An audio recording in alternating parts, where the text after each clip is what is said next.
Castelao é o home incuestionable da historia contemporánea de Galicia. Da súa rica e multifacética trayectoria posta ao servicio da transformación e do benestar do pobo galego, dan testemunha directa persoas moi achegadas aos intres máis salientables da súa vida e protagonistas tamén eles dos acontecementos máis ricos do século XX. Século que comeza coa emigración ás Américas e os ansellos de modernización do país expresado, entre outros, polo nacemento do Partido Galeguista e as ideas de progreso dos partidos republicanos e de esquerdas que por diferentes vieiros conquiren a proclamación da República, a vitoria da Fronte Popular e a celebración victoriosa do plebiscito de autonomía de Galicia. A Guerra Civil e o exilio son pola contra os escenarios tráxicos por onde transcorre este percorrido vital que remata o 7 de xaneiro de 1950 coa morte de Castelao en Buenos Aires, a súa Galicia ideal.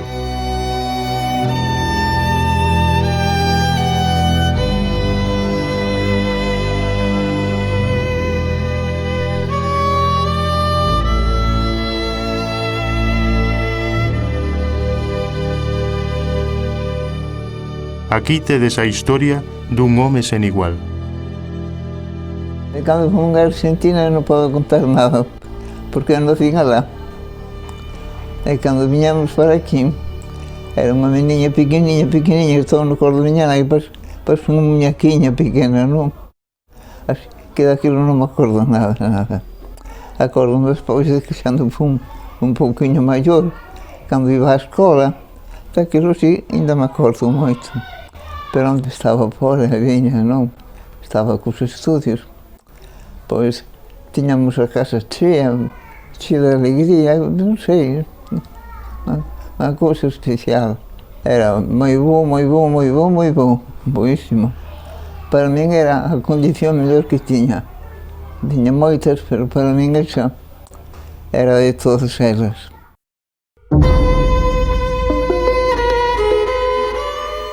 Eu proclamei a República 4 horas antes que en Madrid, no ano 31, e o 14 de abril. Isto veu a policía por aí, mandou quitar a bandeira, estábamos aconchavados co conserje, que era un home de madrileño, Diego Taces, un vello republicano, que me deu a miña bandeira, volvemos a colocala, hasta que por fin xa non a puderon quitar, porque veo a noticia de que se proclamara en Madrid. A República non penetrou no ambiente social, non fixo. Había unha posición decimonónica de anticlericalismo cando se debía ir ás reformas sociais e económicas fundamentais no país. É dicir, a parcelación en Andalucía dos grandes latifundios e a concentración parcelaria en Galicia dos minifundios. De maneira, toda esta política non se chegou a realizar. Bóveda e Castelao e Bóveda representan a figura política, a representación nos foros. Bóveda é, por outra banda, o constructor do propio partido, o home que empuxa, o home que coordina, o home que ten a acción. O Partido Galeguista tiña o seu orixen nas Irmandades da Fala. Pertenecíamos casi todos ás Irmandades da Fala. Na Irmandade da Fala había que entrar por unha...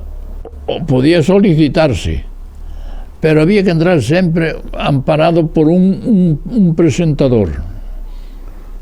É dicir, por exemplo, pois eu para ser das Irmandades da Fala presentoume Martínez López. No Faro de Vigo todos os días aparecía en primeira página Cousa da vida por Castelao, e os rapaces era o primeiro que víamos, Cousa da vida por Castelao. Estábamos hechas a cousa por Castelao. Prohibíanos sempre falar galego, Castelao impulsaba o falar galego. Entón estábamos moi de acordo con ele.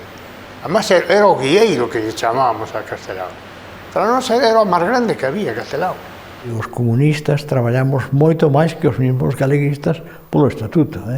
Os comunistas e os socialistas en aquel momento, porque había unha unificación, xuventudes comunistas unificadas, non? Que traballamos máis que os mesmos galeguistas, pintando a calles, pintando a cor, facendo propaganda. Celebrouse o referéndum e masivamente foi aprobado, a pesar de que se lle puxeran os tableiros moi altos, pois o Partido Galeguista acadou o que se lle pedía. Pero houbo, en cambio, unha dilación inconcebible que foi o terceiro proceso, que era o da aprobación polas Cortes. A sublevación do 36 o 18 de xullo foi para nós inexplicable, foi algo que eu, xa dixen, para min parecíame durante meses que estaba vivindo un pesadelo. Cando empezou a guerra, pois xa se marcou para min definitivamente, porque vivimos 6 meses aló. Eses 6 meses pasaron cousas tremendas, de mortes a diario, de cousas dos amigos que tiñan que escapar, e senón que quedaban ali tirados nas cunetas. Entón, uns sublevados, a donde teñen que ir primeiro? Pois, oye, a quen toma incluso dignamente a decisión non forzada de facerse cargo por falta de valor do propio gobernador civil, pois do propio goberno da provincia, como home responsable, porque tiña unha responsabilidade política. E entón, na defensa de todo ese tipo de intereses e do poder establecido legalmente, ali se presenta. É natural que ese tipo de personas non vayan a cambiar nunca, polo tanto, hai que desbotalos. Non foi, desgraciadamente, Bóveda o único a quen lle pasou. Cando empezamos as clases no ano 36, en outubro, despois de pasar o Bravo, que foi cando foi o levantamiento militar, e cando vimos os nosos compañeiros a mitad de iles de luto, que mataran a Bóveda, que mataran a fulano, mataron... Bueno, empezamos a traballar a cabeza. Tiñamos nese momento 13 anos, era no ano 36. E os rapaces, en un grupo, 4 ou 5, corríxonos facer aí a mao, en cuadernos, un programa contra o exército que se había levantado, derrocado un gobierno constitucional, reivindicante a Castelao e a Osorio Tafal, e iso causou unha sensación de carallo en Pontevedra. Fun presidente ou secretario xeral do que se chamou Solidariedade Galega Antifeixista. Entón, a miña relación con Castelao ali foi continua, preocupábanos as tropas galegas do Quinto Regimento, o Lister, toda esta xente que andaba metida na guerra, que eran galegos, que estábamos en contacto con eles. Castelao recorreu casi toda a Unión, os Estados Unidos, pero desde Cuba chamaron, fixo un paréntesis de entre o 11 de novembro do 38 e 25 de febreiro do 39, nese tempo foi a Cuba. Pensaba estar 2 semanas ou así, estivo todo ese tempo. E hai que decir que se temos en conta a poboación de Cuba, as brigadas internacionais tiñan fundamentalmente cubanas. Aí había, como é sabido, mexicanos, franceses, soviéticos, checos, de moitísimos países. En relación coa súa poboación, as brigadas internacionales, o maior número de xente que tiña aí, de efectivos, eran cubanos.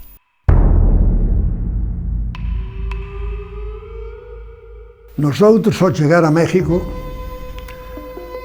levábamos a seguridad que a guerra mundial estaba encima e que era un compás de espera para incorporarse ao combate, porque, como Lister interpretou, a guerra de España foi a primeira batalla perdida da guerra mundial. Houbo moita xente sacrificada, moita, que morreron nas cárceles, que morreron nos frentes de batalla, familias enteras desfeitas, xentes que tiveron que emigrar, que exiliarse, e todo iso é moi duro, moi difícil. Claro, cando se marcha apréndese a vivir, apréndese a valorar, apréndese a memorizar e apréndese tamén, claro, a ter un impulso de resistencia nos países que se viven e de sobrevivir para voltar, porque iso é sempre unha cousa que está presente en todos. voltar.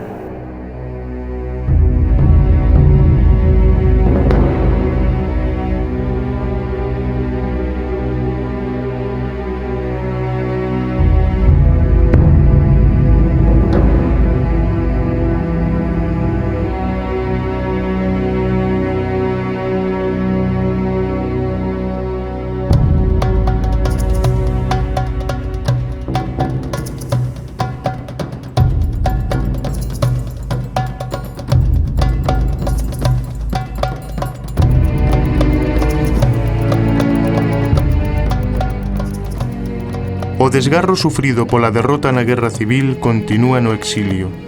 Milleiros de galegos e galegas espállanse por cidades de Francia, Estados Unidos, México, Cuba, Uruguai e Argentina, agardando a vitoria das forzas aliadas na Segunda Guerra Mundial para emprender o retorno definitivo á terra. Castelao e outros destacados galeguistas radícanse en Buenos Aires para promover dende alí e co apoio de máis de 500.000 de galegos a recuperación democrática de Galicia e de España. Buenos Aires é o castro de resistencia política e cultural dende onde se imaxina unha nova Galicia.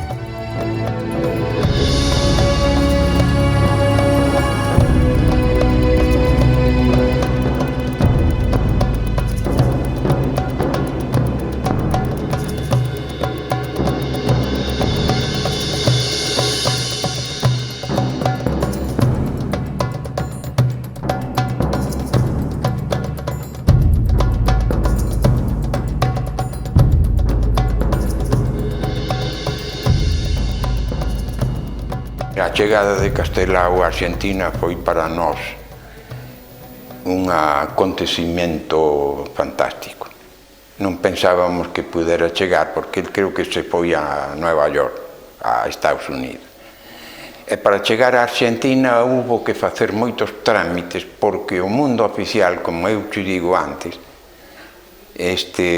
non era propicio. Cando foron a estrea da obra no Solís de Montevideo, Castelao non sabía como facer, porque ele non podía viaxar. Entón non sabía como facer para falar coa xente, non? Co público e demais. Entón, meu pai dixo, Castelao, e se grava un fono postal a Montevideo? Entón, no Solís, no telón de Boca,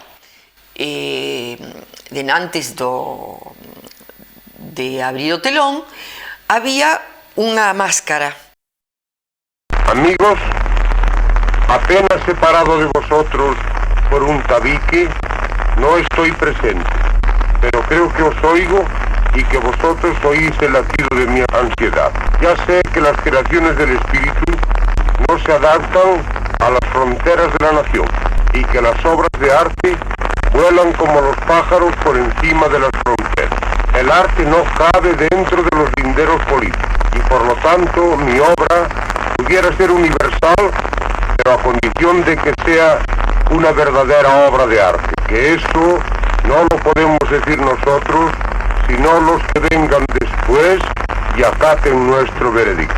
No hay obra de arte capaz de resistir el juicio del tiempo que no lleve el cuño de una nacionalidad, y por extenso que sea su imperio, jamás pierde el aroma de la tierra y del momento en que fue creado. Así esta obra mía no pasa de ser un simple experimento artístico, pero aunque mereciese ser traducida a todas las lenguas del mundo, jamás dejaría de ser una obra de arte gallego, porque está hecha con zumo de tierra y miel de tradición gallega, y fue imaginada para regalía del pueblo gallego, que si no alcanzó su destino verdadero, se presentó por primera vez ante una colectividad de muchos miles de gallegos y se entrega por segunda vez a la emoción de los gallegos de Montevideo y de nuestros hermanos uruguayos, por el público que asiste a presenciarla y por la crítica de este país admirable que siempre ha tenido un lugar en mi corazón cuando vivía en Galicia y hoy, más próximo a él, ocupa todos mis sentimientos de fraternidad. Muchas gracias. Todo que fora de izquierdas estaban metidos en todo e facíase todo. Ás veces tiñan que ter cuidado porque as autoridades argentinas perseguíanos tamén, porque estaban facendo, claro, unha loita que era de izquierdas, non? E o goberno argentino era naquel momento parece que era unha ditadura. Que se quería un gobierno en el exilio, se lo manifestaban a Castelao, toda la gente que hablaba con él, pero estaba él en conversaciones con vascos y catalanes y en fin, tratando de que esto tuviera su lugar. Y en la comida famosa que se le hizo en el Príncipe George, cuando publicó Siempre en Galicia, pues ahí la gente, eran 2000 personas en pie, diciendo Castelao presidente, gobierno en el exilio. Fíjate que eso yo lo recuerdo y se me eriza la piel, porque era algo impresionante ver a Castelao erguido con esa majestuosidad, hablando hacia la gente y la gente a la vez respondiendo, un poder de convocatoria que mira, yo no sé, yo no lo he visto en otra persona. Se le pidió que formara ese Consejo de Galicia, que finalmente se formó. No acá, yo no sé si la fecha fue el 43 en Montevideo, ayudado por Casa de Galicia y con Hermandad Galega de Montevideo, y se formó allá con Castelao, Suárez Picayo, Elpidio Villaverde y Alonso Ríos. Tiñamos unha esperanza que reunidos 4 grandes en Rusia nos últimos instantes da Guerra Mundial, os jefes de Estado das 4 grandes potencias manifestaron que non quedaría un reduto de fascismo, falangismo no mundo. E, sin embargo, o deixaron vivo en España. Foise reconstruindo de algún xeito con xente solvente, con xente segura, un núcleo inicial do Partido Galeguista.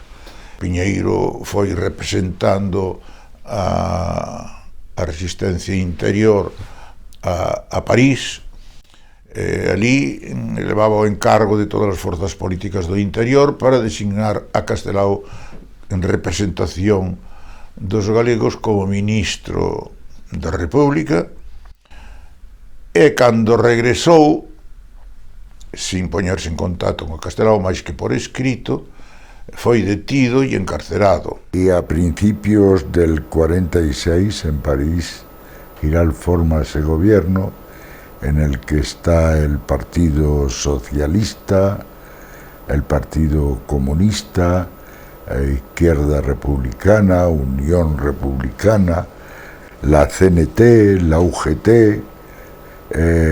y también representantes de Cataluña, Euskadi y Galicia. Y Castelao en ese gobierno viene de Buenos Aires a ocupar su plaza en él. En ese gobierno es el representante de Galicia. Como creo, si no recuerdo mal, que lo era Santaló de Cataluña y Irujo de Euskadi, y es ahí en donde yo represento al Partido Comunista de España, donde hago conocimiento personal por primera vez en la vida con este hombre.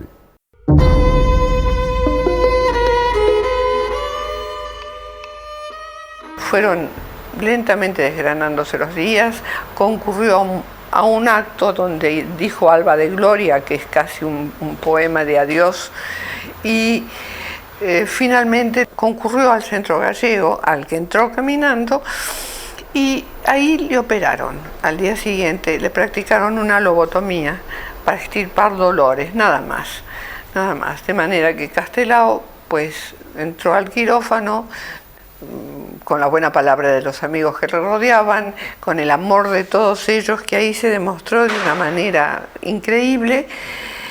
Y bueno, salió y en 2 días falleció, el 7 de enero del año 50.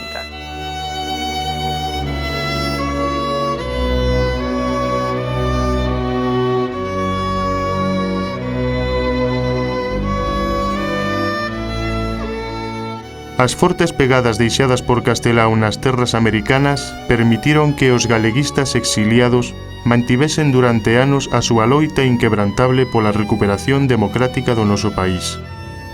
A morte de Castelao nas mesmas terras argentinas que o acolleron de neno supuxo o comezo do esmorecemento desta etapa histórica marcada polo protagonismo da emigración e o exilio no panorama social, cultural e político da nosa terra.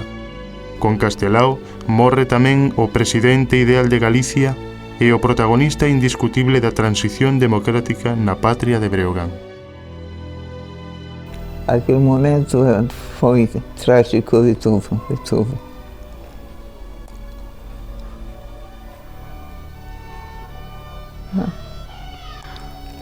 São coisas que passam, aqui quedam lá no fundo do coração, ali quedam metidas que non saben. A morte de Castelao foi para nós tamén unha tristeza insoportable, porque morreu relativamente novo, cando Castelao podía haber dado moito, pero foi unha catástrofe para nós.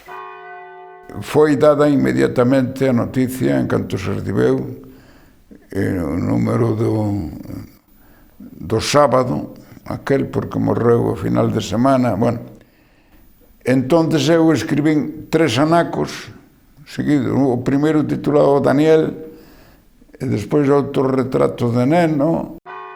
Era como un estandarte, non? Entonces, pois,